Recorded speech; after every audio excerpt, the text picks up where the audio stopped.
Students, welcome back. In previous video, we have learned about air composition. That has oxygen, nitrogen, carbon dioxide, water vapor, and dust, smoke. Dust and smoke. Now we will study about dust and smoke. Presence in air. तो activity 4 के द्वारा हम ये सीखेंगे कि air में dust and smoke present रहते हैं। तो इसके लिए एक्टिविटी है एक, जैसे सन्नी रूम है, find a sunny room in your school और home, close all the doors and windows with curtains pull down to make the dark room. ठीक है, ये अपने घर में या स्कूल में एक ऐसा रूम, उसके सारे जो डोर हैं या विंडोज हैं उनको क्लोज करेंगे और बिल्कुल उसमें डार्क होगा, अंधेरा होगा। तो जिधर सूर्य की किरणें आती होंगी तो उधर एक छोटा सा होल कर देंगे। ठीक है, जैसे यहाँ पर ये गेट है और इसमें एक छोटा सा होल किया गया है। तो यहाँ पर ये बीम आ रहा है, रेज बीम। ठीक है, तो इसमें क्या है, ये सूर्य की किरणें आ रही हैं और यहाँ पर आप देख रहे हैं कि ये जो बीम है इसमें बहुत छोटे छोटे कण दिखाई दे रहे हैं। तो ये छोटे छोटे जो पार्टिकल्स हैं, ये पार्टिकल्स डस्ट के हैं। ठीक है, तो इसका मतलब क्या हुआ कि जो एयर है उस एयर में डस्ट पार्टिकल्स होते हैं। ठीक है, तो इस प्रकार से हम ये इसमें प्रूव कर सकते हैं कि एयर में डस्ट पार्टिकल्स भी होते हैं। और जैसे during winters you might have observed similar beam of sunlight filter through the trees in which dust particles appear to dance merrily around। ठीक है, अगर आप देखेंगे जो विंटर्स डे होते हैं तो उसमें जैसे आप पेड़ के नीचे खड़े हुए हैं और उसमें से जो जहाँ पर पत्तियां नहीं है, लीव्स नहीं है, तो उसमें छोटे छोटे होल से दिखाई देते हैं।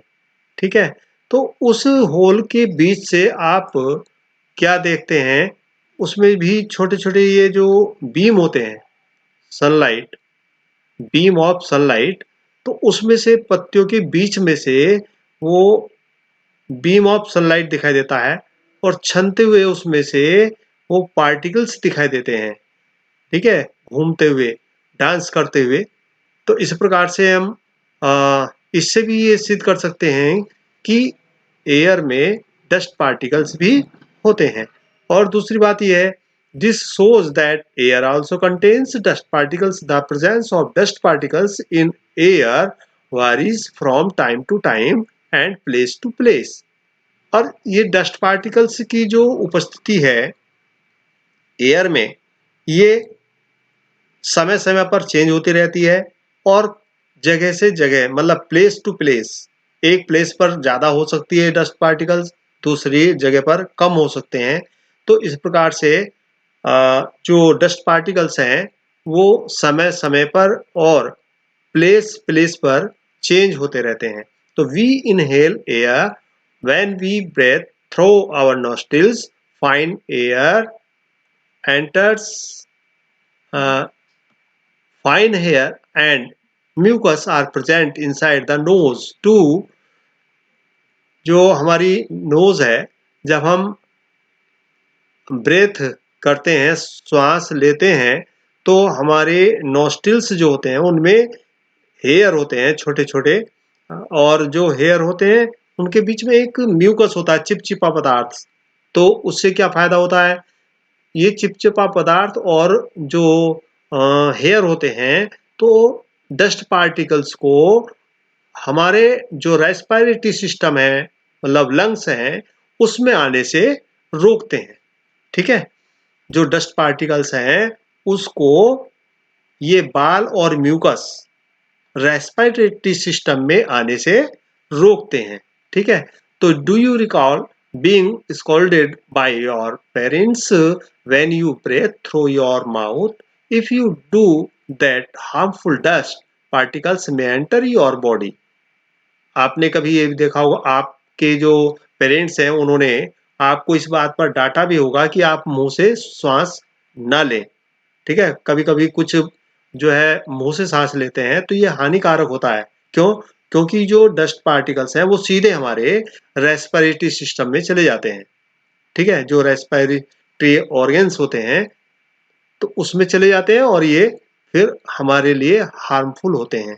तो वे मे conclude then that air contains some gases, water vapor and dust particles. The gases in air are mainly nitrogen, oxygen, small amount of carbon dioxide and many other gases. ठीक है। तो अब हम ये सीख चुके हैं कि एयर में जैसे कुछ गैसेस हैं, वाटर वेपर है, डस्ट पार्टिकल्स है। तो the gases in air are mainly nitrogen and oxygen, small amount of carbon dioxide. जो एयर है उसमें कुछ गैसें, मेनली गैसें कौन सी होती हैं? नाइट्रोजन। सबसे ज़्यादा जो मात्रा होती है वो नाइट्रोजन की होती है, फिर उससे कम ऑक्सीजन की होती है और बहुत कम मात्रा कार्बन डाइऑक्साइड की होती है। और इसके अतिरिक्त भी कुछ अदर गैसेस होती हैं, ठीक है। तो however there may be some variations in the composition of air from place to place. We see that air contains mostly nitrogen and oxygen. In fact, these two gases together make up 99% of the air. The remaining 1% is constituted by carbon dioxide and a few other gases and water vapor. ठीक है। जो mostly gases हैं air में वो nitrogen and oxygen ये मिलकर के दोनों 99% पार्ट बनाते हैं। जो हमारी एयर है, एयर का 99% ऑक्सीजन एंड नाइट्रोजन मिलकर के होते हैं और जो रिमेनिंग 1% बचा इसमें कार्बन डाइऑक्साइड और दूसरी गैसें तथा जो वाटर वेपर होती है, तो ये चीजें उसमें प्रेजेंट रहती हैं, ठीक है। तो how does oxygen become available to animals and plants living in water and soil? Oxygen किस प्रकार से अवेलेबल होती है एनिमल्स के लिए और प्लांट्स के लिए? किन एनिमल्स और प्लांट्स के लिए? जो वाटर और सॉइल में रहते हैं, ठीक है। तो उसके लिए एक्टिविटी करते हैं। इस एक्टिविटी के अंतर्गत हम क्या करते हैं, एक गिलास या मेटल का कोई कंटेनर लेते हैं और उसमें थोड़ा सा पानी लेते हैं।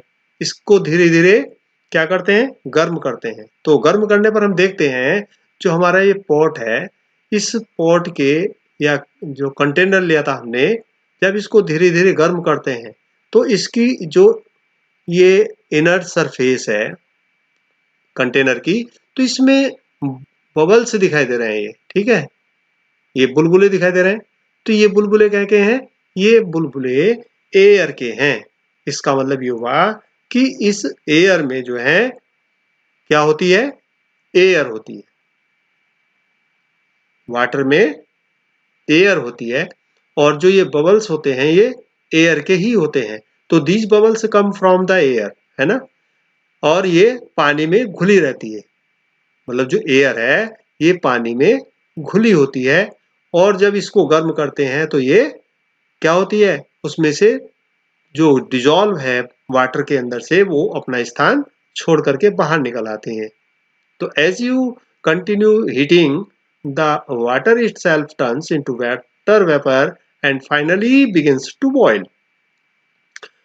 जैसे जैसे हम इसको गर्म करते रहते हैं पानी को, तो क्या होता है, ये जो पानी है ये वाटर वेपर में चेंज होता रहता है और फाइनली पानी जो है हमारा क्या होने लगता है, उबलने लगता है। तो we learn in chapter 8 and 9 that the animals living in water use the dissolve oxygen in water.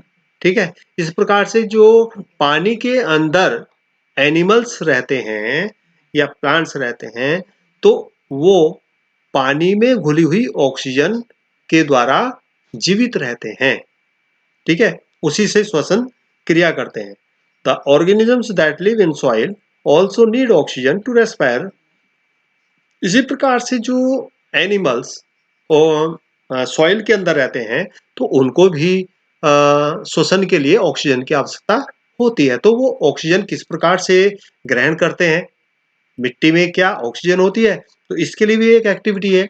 Activity 6 के अंतर्गत हम देखते हैं, take a lump of dry soil in a beaker और ए ग्लास। ठीक है, एक टुकड़ा लेते हैं, डेला लेते हैं मिट्टी का, सूखी मिट्टी का, और उसको बीकर में रखते हैं। ठीक है, ऐड वाटर टू इट, इसमें कुछ पानी मिलाते हैं और देखते हैं कि कुछ जैसे उस डेले पर पानी डालते हैं तो उसमें से बबल्स निकलते हैं, बुलबुले निकलते हैं। और दीज बबल्स इंडिकेट, जो बबल्स निकलते हैं ये स्पष्ट करते हैं, ये उपस्थिति बताते हैं कि एयर के अंदर जो मतलब सॉइल है, सॉइल में एयर प्रेजेंट है। तो when the water is poured on the lump of soil, it displaces the air। ठीक है, जैसे हम वाटर उस लंप मिट्टी के डेले पर डालते हैं तो जो एयर है ना, पानी एयर को डिस्प्लेस करता है और उसमें से बबल्स निकलते हैं एयर के। तो the organisms that live inside the soil and the plants roots respire in this air. तो जो ऑर्गेनिजम्स मिट्टी के अंदर रहते हैं, होल बना करके रहते हैं, तो उनके बीच में जो होल होते हैं उनमें भी आने जाने के लिए जगह रहती है और उनके स्पेस रहता है जिसमें ऑक्सीजन रहती है। और उसके बाद में जो प्लांट्स होते हैं तो उनकी रूट्स भी आपने देखा होगा कि सॉइल में जैसे जाती है तो वो रूट्स सॉइल से ही एयर लेती है। ठीक है, और जिसके द्वारा वो रेस्पिरेशन करते हैं। ठीक है, तो जैसे मैंने भी बताया कि कुछ एनिमल्स मिट्टी में बुरोज बनाते हैं, होल्स बनाते हैं और गहराई में बहुत दूर तक चले जाते हैं। तो these burrows also make spaces available for air to move in and out the soil। और जब कभी कभी वर्षा होती है, बहुत भारी वर्षा हो जाती है, तो ये एनिमल्स उस होल में से या बुरो में से बाहर निकल के आते हैं, क्योंकि उसके अंदर पानी भर जाता है और वो श्वसन क्रिया नहीं कर पाते हैं, इसलिए वो उन होल से बाहर आ जाते हैं रेस्पिरेशन करने के लिए।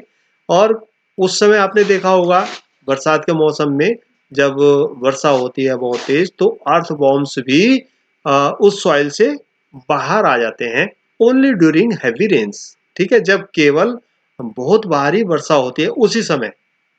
तो have you ever wondered why all the oxygen of atmosphere does not get used up? तो a large number of organisms are consuming it, who is refilling the oxygen in the atmosphere।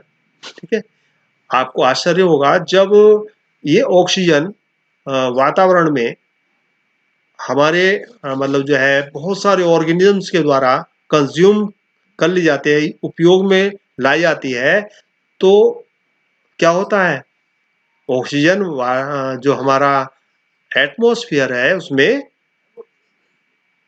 एक तरह से कह देंगे कि वो समाप्त हो जानी चाहिए थी, लेकिन नहीं होती है। तो इसको रिफिलिंग करने का काम कौन करता है?